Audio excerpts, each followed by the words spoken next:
Back in the 50s, Alan Turing came up with an idea.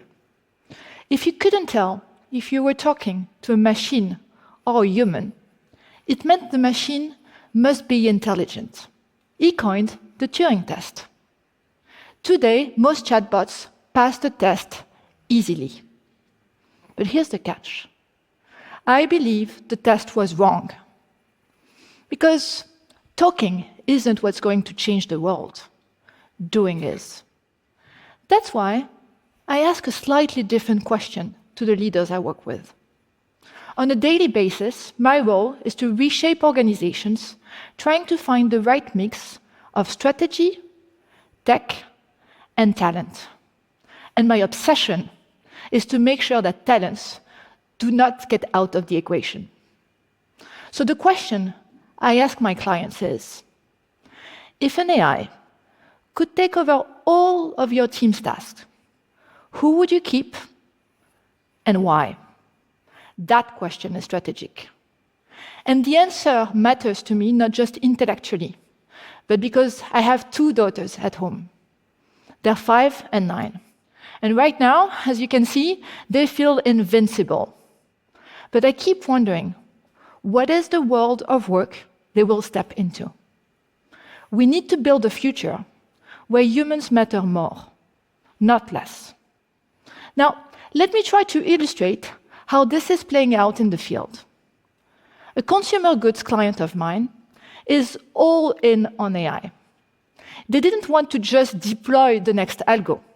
They wanted to rethink the selling process itself. The trigger was agents. Have you heard about agents? They are the latest generation of AI.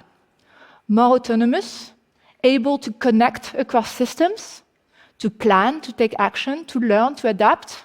The James Bond of AI. And apply it to the selling process, you get an agent that is able to target the customer, make recommendations, negotiate, close the deal, all this with no human intervention. A fully autonomous sales engine. And it was technically feasible. But then an exec asked,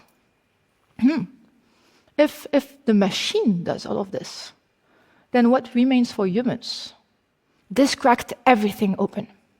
Because when we look deeper at their most loyal customers, we saw they weren't sticking around because prices or products, but because of how the sales rep made them feel. So we flipped the model around. Humans were no longer going to be about pushing products. They were going to be about building relationship, belonging, loyalty. Very concretely, this meant new skills, new incentives, a very different mindset. Well, it changed everything, but it worked. Because in the age of AI, human value isn't gone.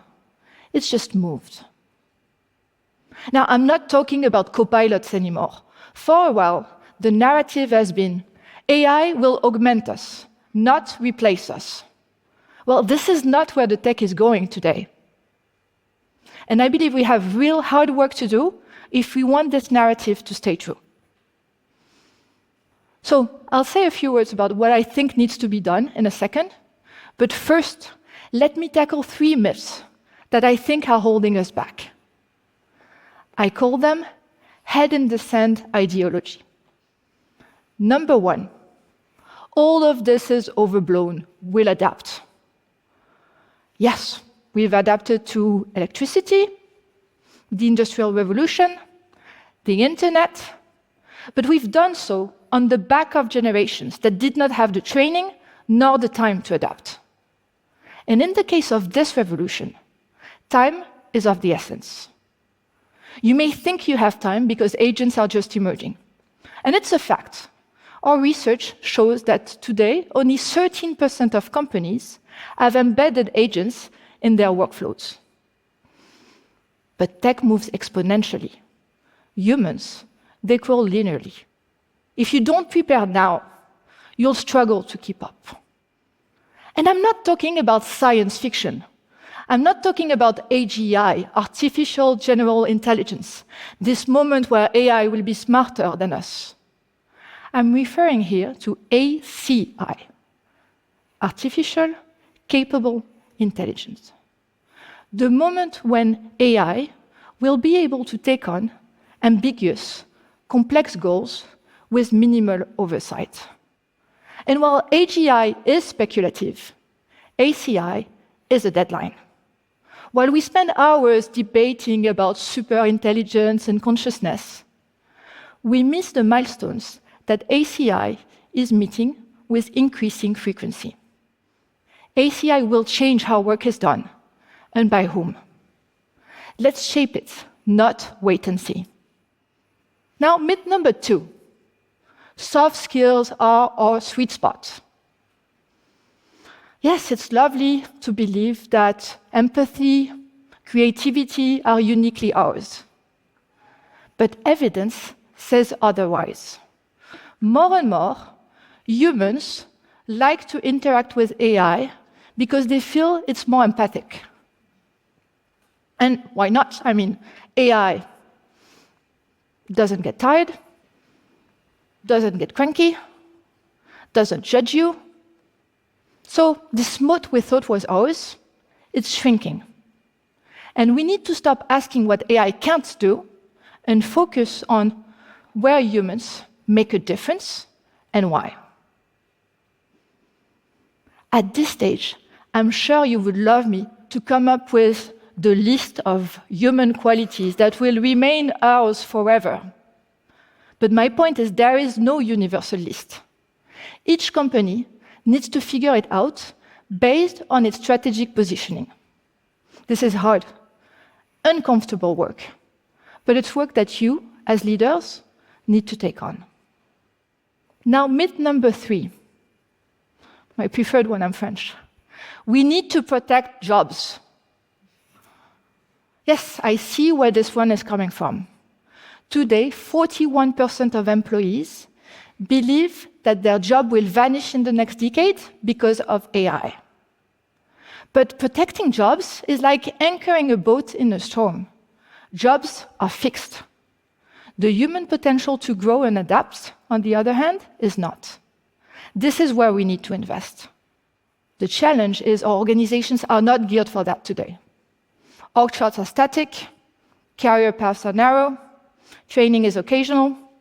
This system will fall apart the day that the boundaries of jobs start melting away fast. So, what do we need to do?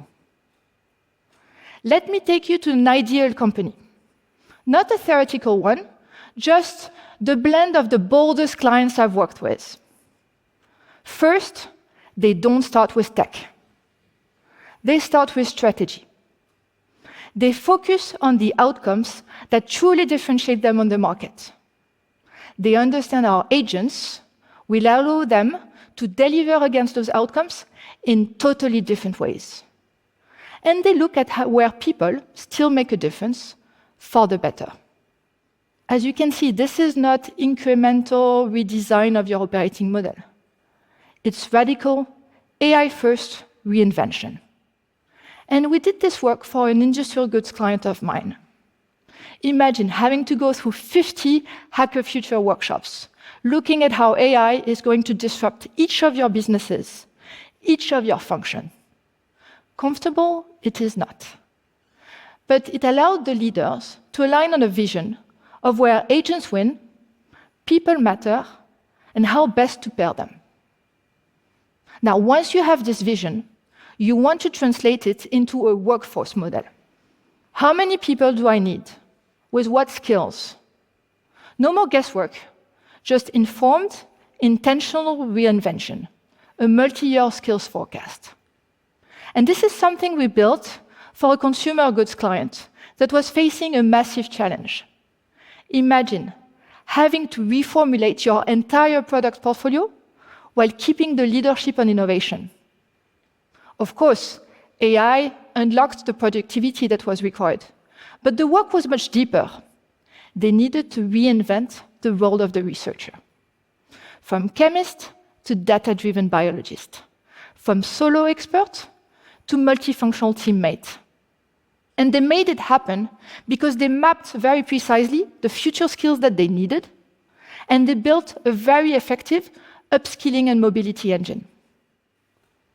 Then you want to publicly commit to taking your talents to their fullest potential. Now, I know what you're going to tell me. Vinciane, why would we invest in talent if an AI can do their job faster, cheaper, and without complaining? Well, because the day that interacting with an AI becomes the new norm, a commodity, the interaction with humans is going to take an entire new meaning. Trust, authenticity, accountability. Those are the values we will anchor on. So the smartest companies will invest in talent. Not only tech talent, all talent.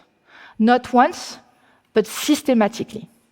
And they will protect time to learn.